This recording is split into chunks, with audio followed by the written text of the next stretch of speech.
Namaste. I, Devin Swarnima, Assistant Professor in Jayati Vidyapeeth Women's University, Faculty of Education and Methodology, Department of Science and Technology. In this session, we will discuss about the bearing capacity of soil. So, what is the bearing capacity of soil? The bearing capacity of soil is the perhaps most important of all the topics of soil engineering. The term bearing capacity of soil is used to indicate the maximum load per unit area which the soil will resist safely without displacement. In geotechnical engineering, bearing capacity is the capacity of soil to support the loads applied to the ground. The bearing capacity of soil is the maximum average contact pressure between the foundation and the soil, which should not produce shear failure in the soil. Soil behave in a complex manner when loaded, so it is important to note the bearing capacity of soil. So basically हम यहाँ पे क्या बात कर रहे हैं? हम बात कर रहे हैं bearing capacity of soil. क्या होती है bearing capacity of soil? मेरी एक सॉइल है, ठीक है, जिसके ऊपर मैंने क्या बनाया, सुपर स्ट्रक्चर बनाया। अब वो सुपर स्ट्रक्चर जो मैंने बनाया, वो सुपर स्ट्रक्चर का लोड जो सॉइल पे आया, वो सॉइल कितनी देर तक उस लोड को रजिस्ट कर सकती है, कब तक, कितने टाइम ड्यूरेशन तक उसको रजिस्ट कर सकती है। तो वो जो रजिस्ट कर रही है, that is the bearing capacity. उसको बियर करके रखना, और जो लोड उसके ऊपर आ रहा है उसको बियर करके रखना, वो मेरी क्या है, सॉइल की बियरिंग कैपेसिटी है, कि कितने टाइम तक वो पूरे लोड को होल्ड कर सकती है, बियर कर सकती है, बिना किसी फेलियर के, बिना किसी डिस्प्लेसमेंट के, बिना किसी डिफ्लेक्शन के। तो वो मेरा क्या कहलाएगा, बियरिंग कैपेसिटी ऑफ सॉइल कहलाएगा। ठीक है। अगर मैं बात करूँ किसी भी लोडेड सॉइल की, तो वो क्या है, बहुत ही कॉम्प्लेक्स मैनर में बिहेव करती है, ठीक है? तो ये बहुत इम्पोर्टेंट है कि उसकी बियरिंग कैपेसिटी क्या है, वो हमें पता हो, ताकि हम उसके अकॉर्डिंग जो सुपर स्ट्रक्चर हम बनाने वाले हैं, उसको या तो उसके अकॉर्डिंग बनाया जाए, या फिर सॉइल की बियरिंग कैपेसिटी की प्रॉपर्टी को एनहांस करने के लिए कुछ एडिशनल उसमें स्टेबलाइजिंग उसको किया जाए, ठीक है? अब बात करते हैं, फॉर एग्जांपल अगर मैं बात करूँ कि मेरे पास एक पेपर है, मैंने उसके ऊपर पेन रखा, ठीक है? अब मैंने उस पेपर को उठाया दोनों हाथों से, तो मेरा वो जो पेन था और जो पेपर था, ना तो उस पेपर में फेलियर हुआ, वो पेन मेरा क्या किया, एज़ अ लोड वर्क किया उस पेपर पे। तो ना तो मेरा पेपर में कोई फेलियर हुआ, ना मेरा पेपर में कोई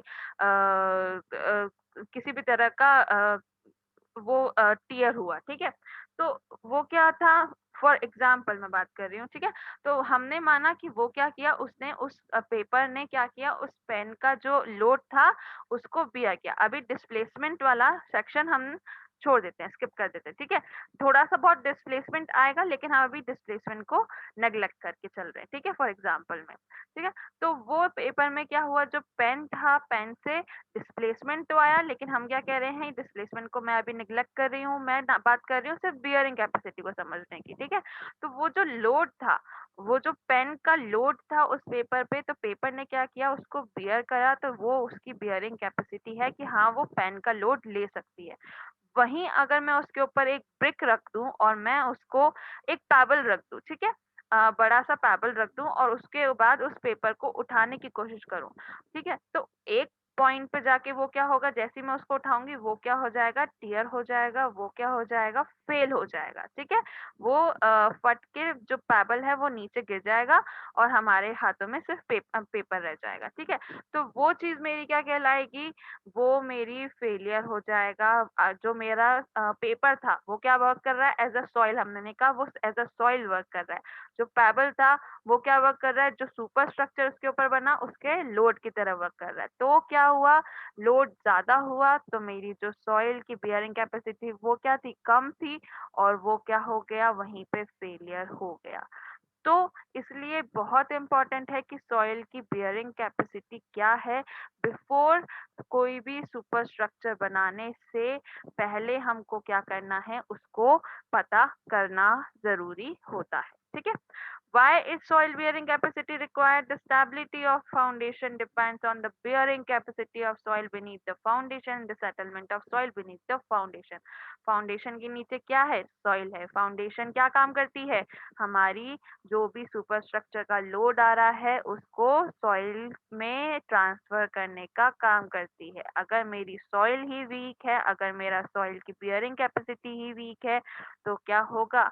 वो जो जो भी लोड देगी ट्रांसफर करेगी और उसके बाद सॉइल में फेलियर होगा, सॉइल में फेलियर होगा तो फाउंडेशन में फेलियर होगा, फाउंडेशन में फेलियर होगा तो मेरे सुपर स्ट्रक्चर में भी फेलियर आएगा।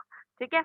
Therefore they are therefore two independent stability condition to be fulfilled, since the shearing resistance of the soil provides the bearing capacity and the consolidation properties determine the settlement. ठीक है, तो हमने consolidation properties क्या होती है, हम बात करी थी कंसोलिडेशन की। ठीक है, कंसोलिडेशन हमने क्या कहा था कि एक लॉन्ग प्रोसेस होती है। ठीक है, उस लॉन्ग प्रोसेस में क्या होता है, हमारी बियरिंग कैपेसिटी भी टेस्ट हम कर सकते हैं। ठीक है, उसमें हम क्या पता कर सकते हैं कि हमारा कितना सेटलमेंट हो रहा है। हमारी जो कंसोलिडेशन प्रॉपर्टीज है वो हमको क्या दिखाएं बता सकती है, हमारा सेटलमेंट कितना हो रहा है उस पर्टिकुलर कंसोलिडेशन की।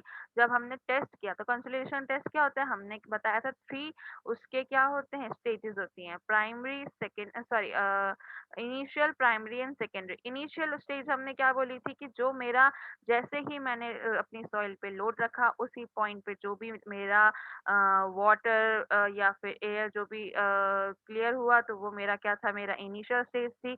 उसके बाद प्राइमरी स्टेज तब आई जब मेरा उसको मैंने थोड़ी देर तक रखा एंड उसके बाद में जो लोड था वो रहा। फिर उसके बाद क्या हुआ, सारा का सारा जो वाटर था वो तो एक्सपेल हो गया और जो एयर थी वो भी एक्सपेल होने लगी। ठीक है, तो वो स्टेज मेरी क्या हो गई, प्राइमरी और सेकेंडरी में जो बची कुची एयर थी मेरे वॉइस में वो सब कुछ भी एक्सपेल हो गई। तो वो मेरी क्या थी, सेकेंडरी स्टेज थी। अब वो सेकेंडरी स्टेज में थोड़ा लॉन्ग टाइम लगता है, प्राइमरी स्टेज में थोड़ा कम टाइम लगता है और इनिशियल में जो एट दैट मोमेंट ही जो हो जाता है वो मेरा इनिशियल होता है। तो इस पूरे प्रोसेस में क्या हो रहा है, सेटलमेंट कितना होगा, कैसे होगा, वो यहाँ पे हम डिफाइन कर सकते हैं इस कंसोलिडेशन प्रॉपर्टीज के बेसिस पे। और वही हमारा क्या काम करेगा, हमारी बियरिंग कैपेसिटी भी बता सकता है कि कितना सॉइल बियरिंग कैपेसिटी, सॉइल की बियरिंग कैपेसिटी है, क्योंकि हमने क्या किया, उस सॉइल पे लोड रख रखा है, हमने उस सॉइल को लोड दे रखा है, हमने उस सॉइल को क्या कर रखा है, जो जितना सुपर स्ट्रक्चर पे लोड आएगा उतना हमने उसके पे लोड रख रखा है। ठीक है, तो उसके अकॉर्डिंग लोड रख रखा है, तो हमारे पास क्या होगा, उसका सेटलमेंट हमको मिल जाएगा और उसकी बियरिंग कैपेसिटी भी हमको मिल जाएगी। ठीक है, तो ये मेरा क्या है, सॉइल बियरिंग कैपेसिटी है। इसके बाद हम नेक्स्ट टर्म में नेक्स्ट सेशन में हम पढ़ेंगे कि हमारा इम्पोर्टेंट टर्मिनोलॉजीज क्या होती है related to soil bearing capacity. I hope you don't have any query in this session, but if you have, then please mention in a comment box. I'll resolve it. This session is powered by Digital Vision 2.0 with Happy Women's University. Thank you.